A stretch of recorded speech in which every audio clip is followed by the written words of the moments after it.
Estou de volta para mais um vídeo, vamos continuar com a nossa série dos jogos de 10 minutos. E hoje é um dia um pouco diferente, porque vai ser o recomeço dessa série, o início da quinta temporada. Depois de mais de 300 jogos na quarta temporada, a gente zerou agora, voltou para 400 de rating, vamos começar de novo a longa escalada para tentar chegar nos ratings mais avançados de novo. O padrão vai ser muito parecido que nem sempre foi nas outras temporadas, né? Claro que é um foco totalmente diferente aqui nos adversários nesses rates mais iniciais, mas sempre surge muita coisa interessante e espero que também instrutiva. Antes de lançar o primeiro desafio aqui dessa quinta temporada, não esquece daquele joinha, daquele like e considere com muito carinho também se inscrever no canal. Se você ainda não for inscrito, claro. Vamos lá. Eu vou colocar a diferença mínima aqui de 25 pontos. Eu nem lembrava, né, que a gente fazia isso. Aos poucos a gente foi aumentando a diferença de rate dos adversários. Vamos colocar aqui... Tá meio baixo o microfone? Não, tá normal. Deixa eu ver, teste. Tá meio baixo de repente, não sei porquê, mas tá bom, né? Vamos colocar 25 pontos para cima, para baixo. Vamos lançar nosso primeiro desafio. Eu montei um repertório bem primitivo aqui, tá? Vamos jogar peão dama de brancas, já que eu tava jogando... Opa, tô jogando peão rei aqui faz muito tempo já na série, né? No fim da outra temporada. E vamos jogar de preta Z4 E5 ou D4 D5. Fazer o básico feijão com arroz, que é o indicado nessa faixa de rede também. Jogar o mais simples possível e se ater bastante aos conceitos de abertura, não aos lances de abertura, né? Não tem nenhum benefício fazer isso nessa fase inicial do jogo. Só tem que saber mais ou menos uma ideia de desenvolvimento básico e ter umas diretrizes de desenvolvimento para seguir no começo, umas dicas importantes, umas regras de desenvolvimento para você se direcionar melhor. Basicamente é por aí, nessa faixa de rating é isso. Vamos lançar nosso desafio aqui. Eu acho que agora melhorou um pouco, talvez. Vamos lá.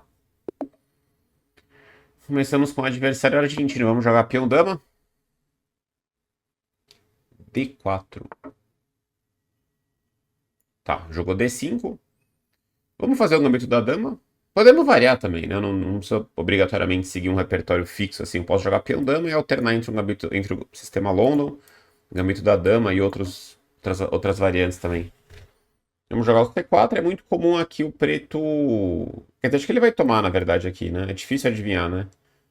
Um adversário dessa faixa que ele tá pensando. O cavalo F6 ele jogou, que é um desenvolvimento, é um dos erros mais típicos contra o gambito da dama. Essa sequência de lances está lá no meu curso do gambito da dama. Você pode adquirir, né, clicando no link aqui que está na descrição desse e de todos os vídeos.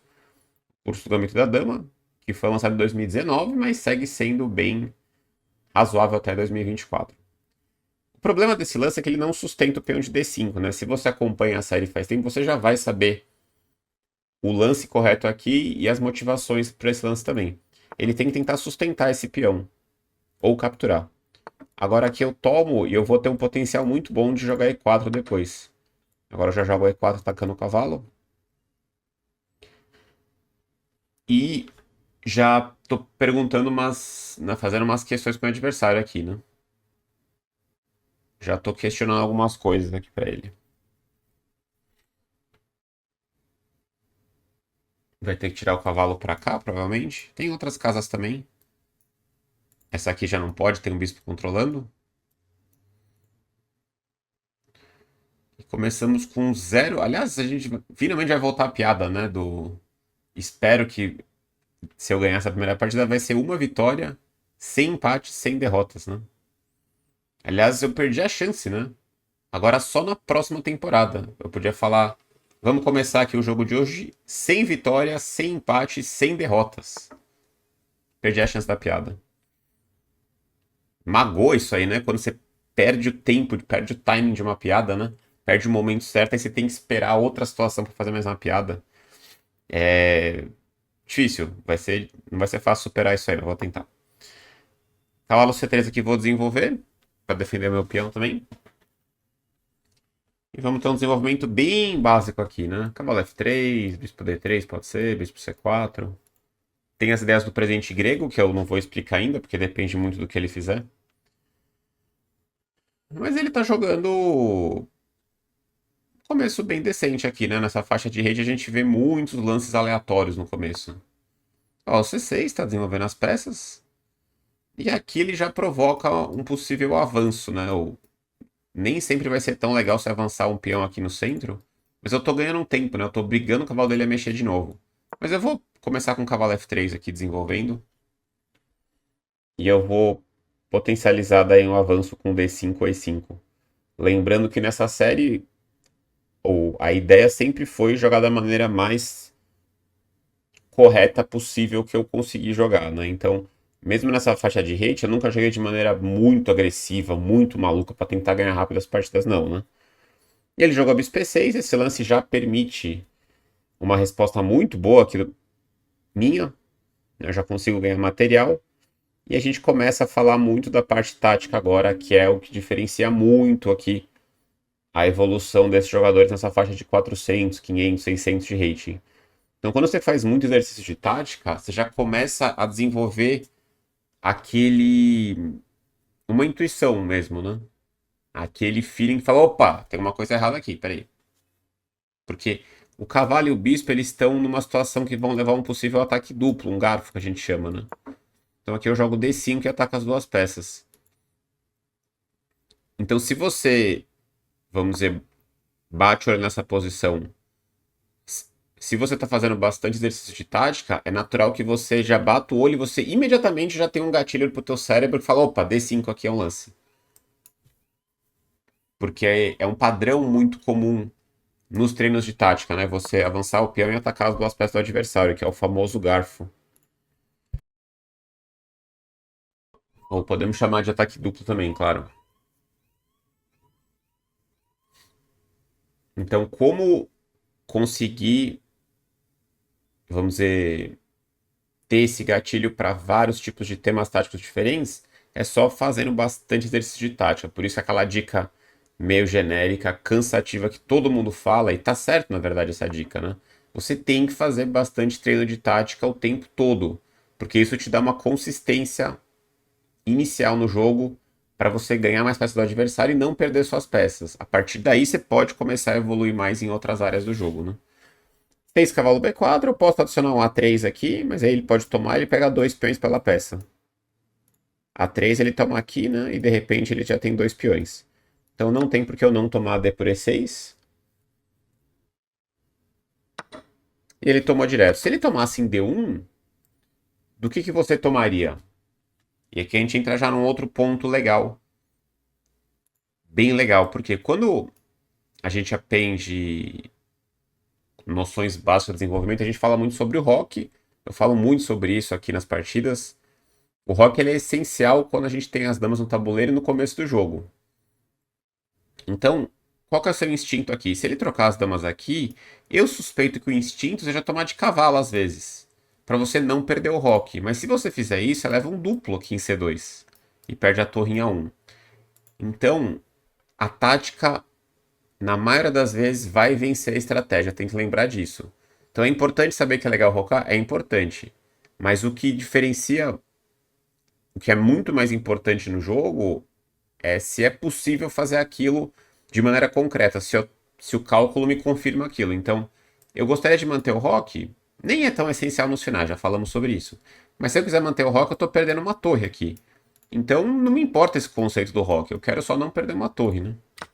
Bom, ele tomou em E6, eu posso agora trocar as damas para simplificar, que é sempre um conceito legal quando a gente tem uma peça a mais. Mas eu vou jogar dama A4, que é um lance muito tentador aqui, porque o cavalo tá solto. E esse é mais um tema tático que chama atenção. Eu não ganho o cavalo aqui, porque ele tem cavalo C6. Mas ele vai ter que voltar esse cavalo e vai ter... Voltou o cavalo, beleza. E agora ele tá muito próximo do fim aqui. Tem um cavalo E5, simples e bom. Bispo B5 e tem um lance bem curioso, que é o lance que eu vou jogar, que é bispo A6 aqui. Que é um lance típico nessa posição também. Esse aqui tá excelente, esse aqui tá excelente, esse aqui tá excelente, torre D1, né?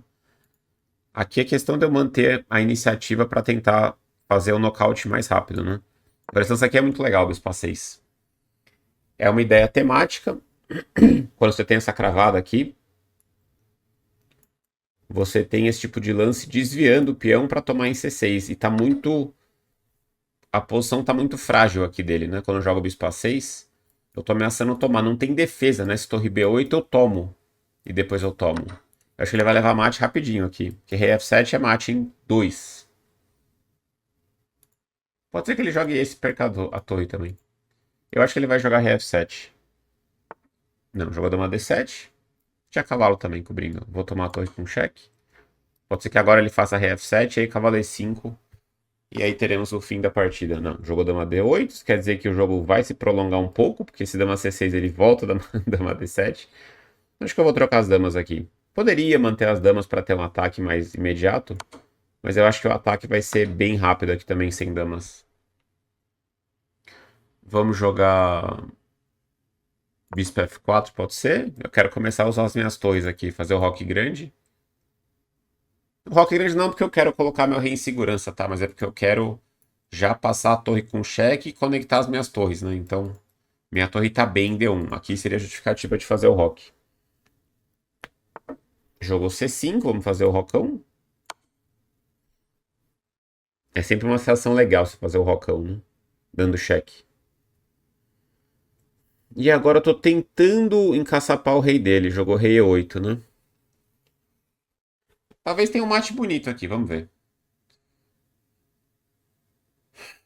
Cavalo E5 é um lance que me chama atenção aqui, porque eu tiro as casas de escape e eu preparo o simples e efetivo aqui, torre D2, torre D8, né?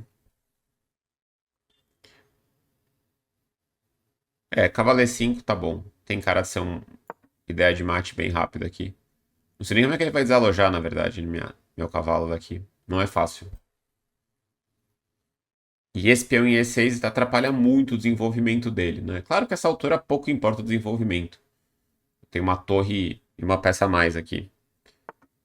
Mas é um conselho. Ele fez um lance que ele não viu que o cavalo tá caindo, mas é um lance decente até. Porque agora ele pode talvez escapar com o rei para F7, né?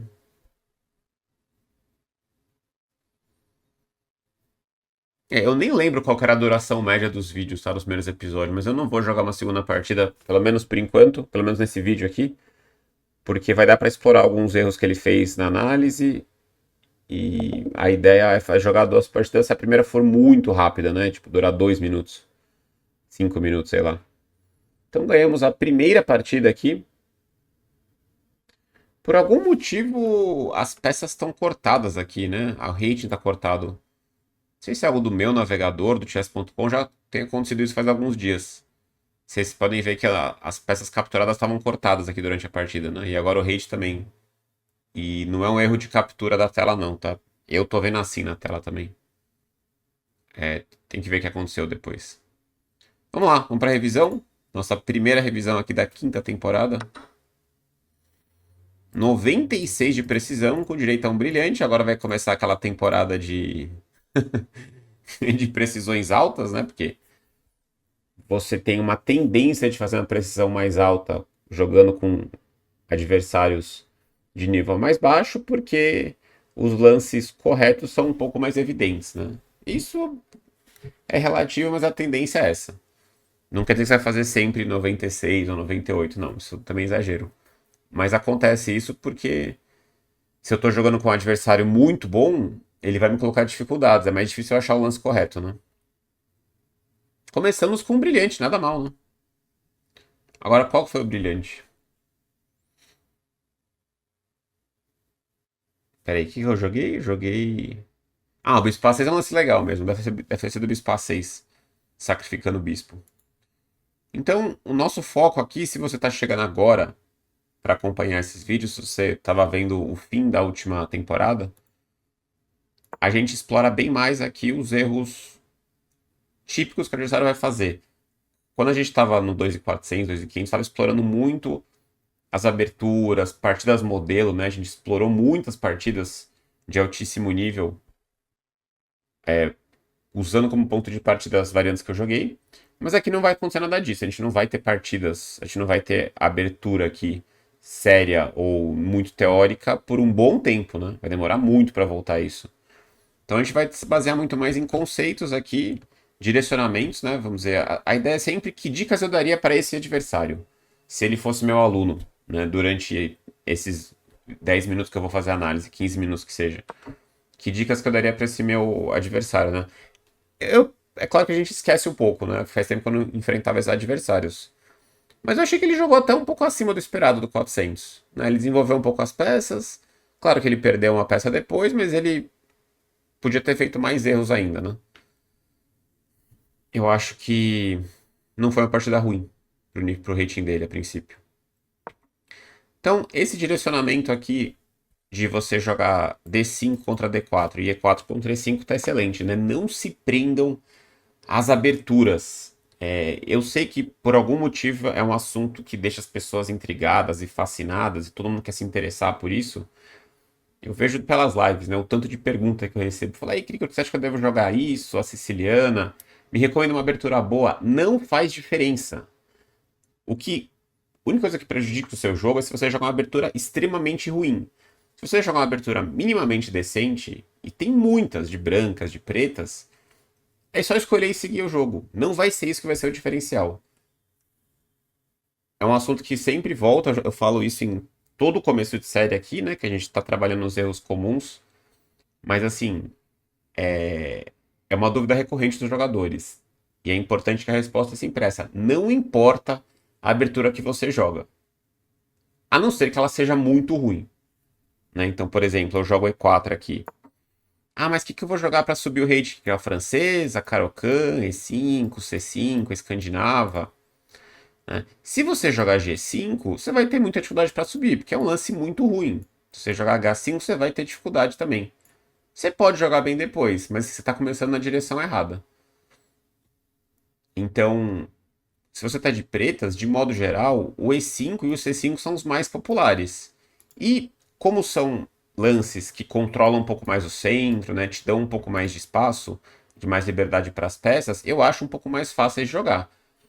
A francesa, ela é bem legal, mas ela é difícil de jogar. Você joga sem espaço. Então a recomendação inicial, né, eu acho que bem estudada, ela é legal num nível não totalmente inicial, né, mas um nível básico assim, pro intermediário é bem interessante, mas é difícil de jogar, você joga muito sem espaço. Então, regra geral, você está começando, né, tenta botar o peão aqui em E5. E é isso, desenvolve as peças depois. Acabou. A sua preparação de aberturas é essa, tá? O seu estudo de aberturas é esse. E4 domina o centro. Depois você tenta tirar o cavalo, tirar o cavalo, tirar o bispo, fazer o roque, mais ou menos por aí. Ah, mas se ele fizer isso aquilo, não sei, o cara pode fazer uma infinidade de lances aqui. Não se prenda a isso. Você não vai evoluir se você fizer isso. Você vai evoluir se você entendendo aos poucos, com mais exemplos, os conceitos gerais de abertura, os direcionamentos corretos que você tem que ter na abertura. E não lances, não decorar lances. Isso é completamente inútil no nível mais inicial. Não vai te fazer evoluir. Né? Se você acha interessante e acha curioso e tudo mais, beleza, mas assim, não vai te levar pro lado da evolução fazer isso, né? Ou você pode jogar Siciliana também. Ah, mas Kriko, eu ouvi falar que a Siciliana é muito maluca, tem muito ataque, o Kasparov jogava, é muito difícil. Esquece. Coloca o peão ali, desenvolve as peças de novo. É isso aí, acabou.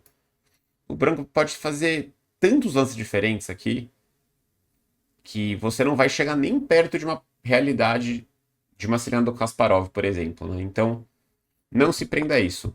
Minhas recomendações iniciais seriam essa, tá? Jogar esse ou jogar esse, contra o peão E4, por exemplo. Você pode jogar também a Caro-Kann, a francesa, a escandinava, mas elas são defesas um pouquinho mais difíceis, né? E você não deve jogar defesas totalmente diferentes, alternativas, se você está buscando uma evolução mais consistente, né? Tipo G5, H5, H6, deve ter nome essas defesas, né? F5, enfim. Mas eu joguei peão dama aqui, ele respondeu com D5, controlando o centro, tá beleza. C4, e aí a primeira dica que eu daria pro meu adversário aqui. Lembrando que ele tem 400 de rate, tá? Então não sei o quanto que ele enfrenta esse tipo de avanço, né? O D4 e o C4. Mas aqui eu ensinaria sim o E6 ou o C6. Quando eu digo ensinar é só falar um lance aqui, tá? O E6 ou o C6 ele é legal. Primeiro porque ele é um dos lances corretos da posição. E segundo porque faz sentido. o E6, eu quero sustentar minha briga pelo centro. Quando ele fez cavalo F6, eu conseguiria explicar para ele que, ó, depois que eu tomei aqui, o branco teve um centro muito bom e você teve que perder uns tempos com o cavalo. E aí, cavalo C3, não quer dizer que acabou o jogo, tá? Mas o branco tem um jogo mais fácil. Então aqui, o branco, nessa briga do centro, você deve se defender. Com E6 ou com C6. E minha dica de abertura acabaria aqui pra esse cara. Acabaria aqui. Joga E6. Aí depois você tira o cavalo, tira o bispo, faz o roque. Beleza, acabou. Preparação é essa. Então, vamos dizer, um jogador iniciante que tem alguém que está auxiliando essa pessoa, daria essa dica. A preparação agora do jogador vai para o segundo lance. Acabou. Acabou. Tenta proteger o seu centro e sustentar esse peão com outro peão. É essa a dica. E depois o jogo vai se desenvolvendo e vai começar a surgir tática para todos os lados aqui, que é o comum nessa faixa de rate, né? Ele fez cavalo F6, que é um lance já impreciso. Eu tomei, ele tomou. E4, cavalo F6, cavalo C3. E de novo, cavalo C6. E agora eu já tenho outra explicação boa, que já não vai ser mais nenhum tipo de preparação de aberturas, né? Porque a preparação dele acabou no lance 2. Poderia acabar no lance 1 também, mas acabou no lance 2. Agora aqui a gente volta para os conceitos de abertura essenciais. Que é o quê? Lutar pelo centro. O Pedro não lutou muito bem, mas ok, faz parte, né? Ele não protegeu bem aqui o peão dele, teve que perder 2 tempos com o cavalo. Mas, além de tentar brigar pelo centro, é você desenvolver as suas peças, desenvolver uma, mas tem toda essa turma aqui para jogar. E sempre dê preferência para as peças da ala do rei e fazer o roque com rapidez. Então, aqui a resposta é bem simples. Você vai jogar E6, tirar o bispo e fazer o roque. Você até pode jogar G6, que aqui tem cara de ser bem suspeito, mas é um lance, o G6. E bispo G7 roque. Se o branco jogar bem e explorar, provavelmente vai ser duvidoso o G6 aqui. Nessa posição exata, ele indica até que tem um E5 tático aqui. Sacrifica o peão e depois troca as damas em D1 e cavalo G4, enfim. Isso não vem ao caso. Mas eu daria essa dica para esse jogador. Eu falo, ó, você não deve dar prioridade para o desenvolvimento do outro cavalo. Isso é uma dica geral que vai ter exceções, mas na maioria das vezes vai fazer sentido. Então foca sempre em desenvolver as peças da ala do rei e colocar o rei em segurança. É isso. Quando ele faz esse lance aqui, ele já está indo numa direção totalmente errada. Ele está esquecendo do rei e, como ele já não brigou pelo centro, ele vai estar com os cavalos expostos a avanços aqui. Então você vê como essas duas dicas aqui já dariam um direcionamento legal para esse adversário. Vai fazer ele subir 200 pontos de rating? Provavelmente não. Provavelmente não. O que vai fazer ele subir mais de rating vai ser a consistência tática, né? Que é fazer exercício de tática todo dia e evitar levar esse garfo que nem ele levou. Além de ser um garfo aqui, além dele não ter percebido, né, o problema tático, ele está na direção errada de novo. Ele não está desenvolvendo as peças da ala do rei. Então, de novo, tá pior o preto? Tá, mas dá para jogar E6 ainda. Tira o bispo e faz o roque. Eu tenho certeza que a quantidade de problemas que ele vai ter na posição, seja tático, estratégico ou qualquer outra coisa, vão ser muito menores se o rei do cara tiver em segurança. Porque o cara vai continuar levando garfo de vez em quando. Tá, beleza. Isso aí vai melhorar com o tempo. Mas quando ele leva o garfo e além disso ele tá com o rei mal colocado, a posição só piora mais ainda. Então se você tem um conceito para te direcionar um pouco, um norte, né, para você seguir, diminui muito os seus problemas. E quando a posição fica boa, ela fica melhor ainda. Ela fica realmente boa, né? Agora, quando você... Às vezes você aplica um golpe. Às vezes você tá seguindo todas as regras erradas, as dicas erradas, não tá seguindo um conceito nenhum de desenvolvimento, mas você aplica um golpe, você ganha uma peça. Só que aí você tá com o rei no centro, você tá com os peões todo quebrados, você tá sem desenvolvimento. Às vezes você perde o jogo mesmo assim, né? Bom, então ele jogou esse bispo P6, que ele tentou desenvolver aqui de uma maneira desajeitada, né? Repara que ele tem a ideia de que ele quer desenvolver as peças. Ele leu isso em algum lugar, ele ouviu em algum lugar, ele viu algum vídeo falando sobre isso. Desenvolva suas peças. Mas ele tá dando importância para a ala da dama, né? E essa dica mudaria totalmente a visão desse cara já. Ele já teria acelerado um peão aqui, bispo aqui, roque, e depois ele ia pensar. ele ia seguir fazendo erros parecidos. Mas ele já estaria numa situação melhor. Então, bispo E6 aí, D5, ele pulou o cavalo para B4, aqui já é... Quando a posição fica muito ruim assim, já começa a ser difícil eu dar, vamos dizer, uns direcionamentos ou dicas, porque a posição começa a ficar muito ruim já, né? Irremediável. Então ele fez cavalo B4 aqui, nem sei o que sugerir, na verdade, essa posição, né? Eu tomei em E6, ele tomou em E6.